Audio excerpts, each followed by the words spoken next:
Eh bien, honnêtement, je vous dis la vérité, je n'ai jamais vu ça. Et je pense que très clairement, je continue à dire, hein, celui qui dit que le Real Madrid, hein, je veux bien que ce soit le Real Madrid, je veux bien qu'on soit en optique de dire que c'est la meilleure équipe du monde de l'histoire du football, etc. Et tout. Ils ont 15 Ligues des Champions avec le Real Madrid, c'est jamais fini, etc. Je vous dis, hein, déjà Mbappé est forfait contre Manchester City et Mbappé sera forfait toute la saison, enfin jusqu'à la fin de la saison. Et il pourrait même rater la Coupe du Monde vu que il a un problème au genou. Je crois qu'il a une entorse au genou. Donc on va voir ça. Mais vu le match que moi j'ai vu euh, cet après-midi, enfin vu le match que j'ai vu, que honnêtement, vu le match qu'ils viennent de faire, honnêtement, je ne comprends pas. Je ne comprends pas comment ils peuvent y arriver. Alors d'accord, ils vont me dire quoi, il n'y a pas Mbappé. Mais c'est sûr, il n'y a pas Mbappé. Mais à l'heure actuelle, Mbappé est blessé au genou gauche. Et apparemment, voilà, 2 semaines, on est passé à 2 mois et demi. Normalement, c'est 1 mois et demi. Voilà, 1 mois et demi d'absence. Sauf que je crois que ils savent très bien. En fait, je vous explique le problème de Mbappé. C'est qu'Mbappé, normalement, il devrait être absent 2 semaines pour son problème au genou. Sauf que on a vu que c'était plus grave dans le diagnostic. Et apparemment, il devrait.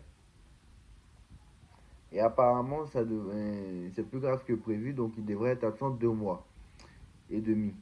Sauf que 2 mois et demi, ça veut dire que déjà, il est forfait pour la trêve internationale. Déjà. Et, euh, et il est forfait pour la Coupe du Monde. Vu que voilà, la Coupe du Monde est dans 2 mois et demi, il n'est pas forfait pour la Coupe du Monde, vu que ça fait 15 mai à peu près. Bon, 2 mois et demi. Sauf que je pense que si Mbappé ne se fait pas opérer, c'est pour une raison. Parce que je sais très bien que Mbappé, normalement, devrait se faire opérer. Normalement, sur sa blessure-là, sur cette blessure au genou, Mbappé, normalement, devrait se faire opérer. Sauf que le Real Madrid n'a pas pris la décision de se faire opérer. Ou soit Mbappé a dit au Real Madrid ne m'opère pas. Parce qu'il sait très bien que si Mbappé se fait opérer, bah, il sera pas sur les terrains avant septembre. Voilà, c'est ça. S'il se fait opérer, bah, il rate la Coupe du Monde. Sa fin de saison est terminée. Parce qu'il sait très bien que, voilà, lui, il n'est pas fou. Il sait très bien que, voilà, à l'heure actuelle, ça va être très compliqué de gagner euh, quelque chose avec le Real Madrid. Surtout que, vu le match qu'ils viennent de faire, ça va être très compliqué. On va le voir tout à l'heure. Et donc voilà, le Real Madrid n'a pas décidé de l'opérer. Donc voilà, conscient qu'il est très important pour l'équipe de France, pour la Coupe du Monde, etc. Mais voilà, moi je pense que voilà, je ne sais pas si c'est une bonne chose. Alors chacun dira son avis, mais voilà.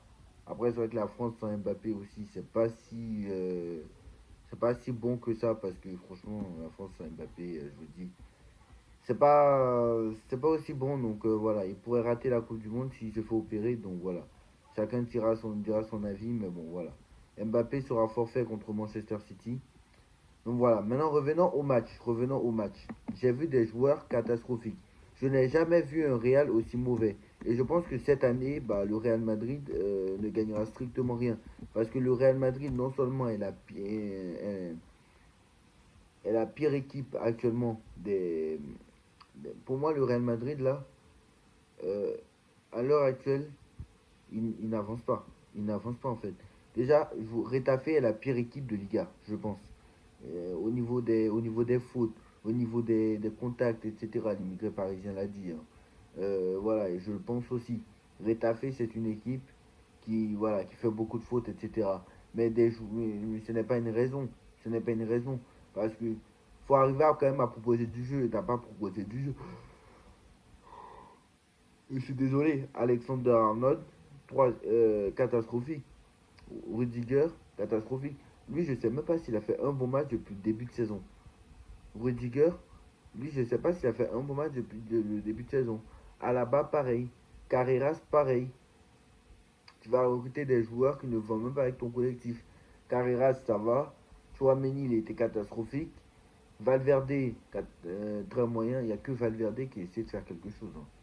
Il n'y a que Valverde et peut-être Vini qui ont essayé de faire quelque chose. Pitarch, très très moyen. Alors lui, je ne sais même pas ce qu'il fait là au Real Madrid, tellement il y a d'absents. Arda Güler, très très moyen. Gonzalo Garcia, nullissime. Nullissime. Vinicius Junior, lui, il a essayé de mener de danger, mais il est seul en fait, donc ça sert à rien. Donc Vini, lui, il est pris par trois quatre joueurs de Retafe. Comment vous voulez qu'il s'en sorte? Voilà, le Real Madrid, c'est ça en fait leur plan de jeu. Leur plan de jeu, c'est Vini. Donne le ballon à Vini. Donne le ballon à Vini. Donne le ballon à Vini. Mais Vini ne peut pas faire tout seul quand il a que le ballon en fait. Il n'y a que lui qui a des ballons. Et en même temps aussi, les arbitres, il faut être plus strict envers les joueurs de Retafe parce qu'ils commettent tellement de fautes. Et il y a eu des cartons pour Retafe, mais il y aurait dû en avoir beaucoup plus. Il aurait dû en avoir beaucoup plus. Et le seul qui a mené du danger côté Real Madrid, bah, c'est Vini Arda Güler. Parce qu'il n'y a personne qui va faire des appels. Quand Pitarch ou les milieux du Real ont la balle, bah, il n'y a personne qui fait l'appel, ça ne bouge pas, etc. Donc tu es obligé de repartir derrière. Ou soit tu es obligé de donner le ballon à Vini pour qu'il fasse des différences. Mais c'est pas comme ça que ça fonctionne en fait. C'est pas comme ça que ça fonctionne. Et je ne pense pas que ça fonctionnera comme ça. Voilà. Le Real Madrid essaie de revenir, mais sans réelle solution. Voilà. La deuxième mi-temps, elle est pitoyable. Honnêtement. La deuxième mi-temps, elle est pitoyable. C'est zéro. Pour moi, c'est zéro. Le Real Madrid, la deuxième mi-temps, pour moi, c'est zéro.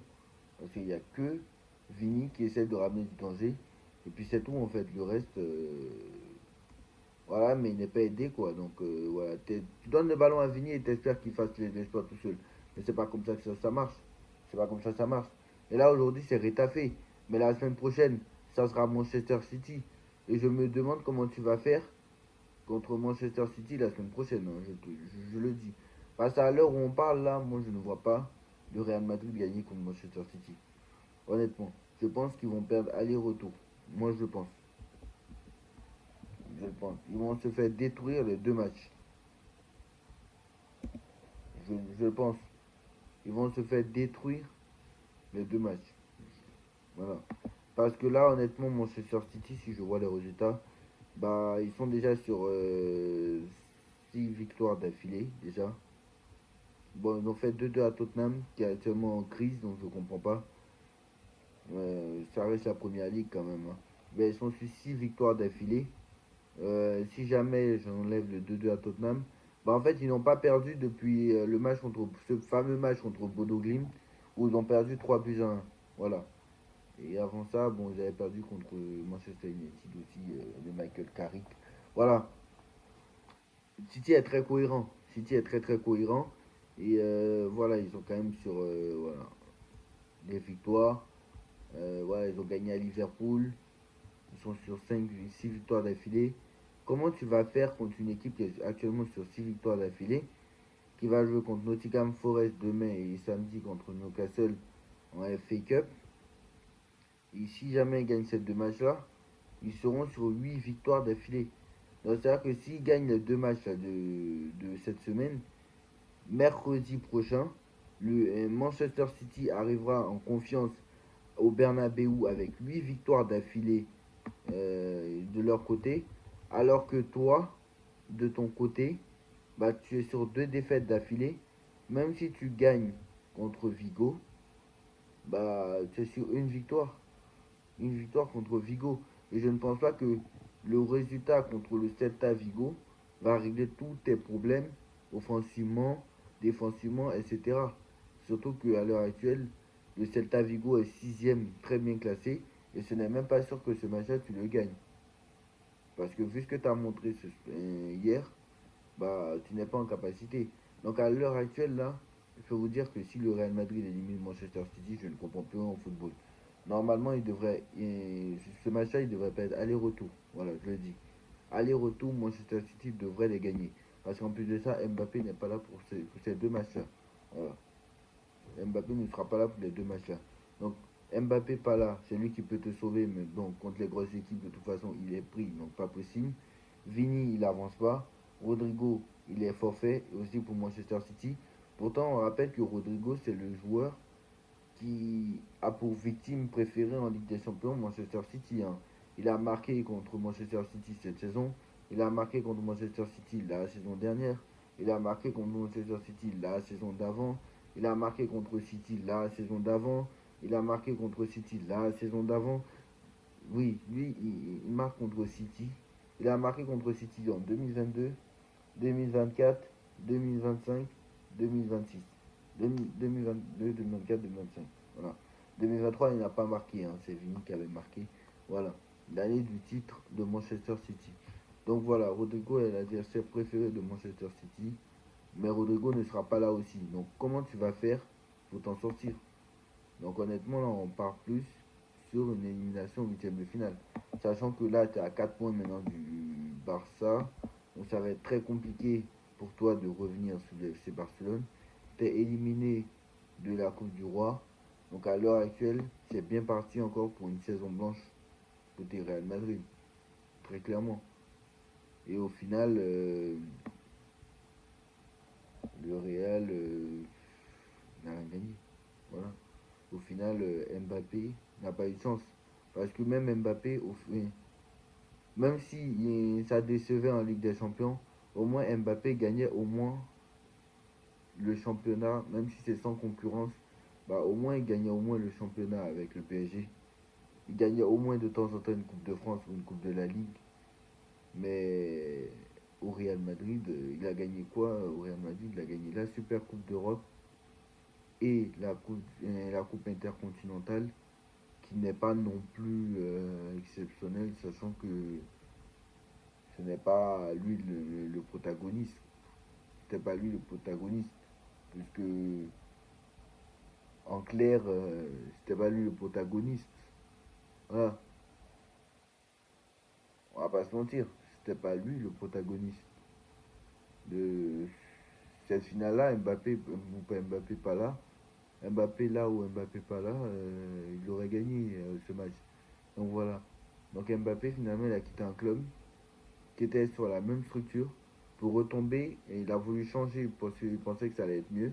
Bah, il est retombé sur la même structure parce qu'actuellement ce qu'est en train de faire le Real, bah, c'est ce que faisait le PSG avant. C'est-à-dire que stratégie sur Mbappé, Mbappé qui marque contre les petites équipes et après contre les gros, ça ne vaut rien. Donc si Mbappé était là ce soir, tu aurais gagné. Mais je pense que là, Vini c'est le Neymar, on comprend rien ce qu'il fait. Et voilà, le seul joueur qui peut créer l'exploit, ben, il n'est pas là. Voilà, enfin bref, dites-moi en commentaire ce que vous en pensez. On like, on partage, on commente, on s'abonne. On se retrouve très très vite pour une nouvelle vidéo. Euh, et ce soir, il y a un Barça Atlético aussi. Ce soir, il y a un Barça Atlético. Est-ce que le Barça peut remonter? Alors là, si je dois vous dire un truc, hein, parce que il y en a qui ont comparé sur les réseaux comme quoi le Barça a réussi à remonter 4 buts à l'Atlético au PSG parce que a remonté 4 buts en 2017. Déjà, ceux qui comparent la remontada qui vont essayer de comparer la remontada de ce soir avec celle de 2017, ils n'ont rien compris, hein. Déjà, c'est pas les mêmes joueurs, ça c'est un. Deux, le PSG joue offensif. L'Atletico, ils vont mettre le bus, hein. Donc je ne sais pas comment tu vas faire pour remonter 4 buts. Voilà. Avec ta défense que tu as actuellement, et puis c'est pas la même équipe. Enfin bref, rendez-vous ce soir pour le débrief Barça-Atletico s'il se passe des choses.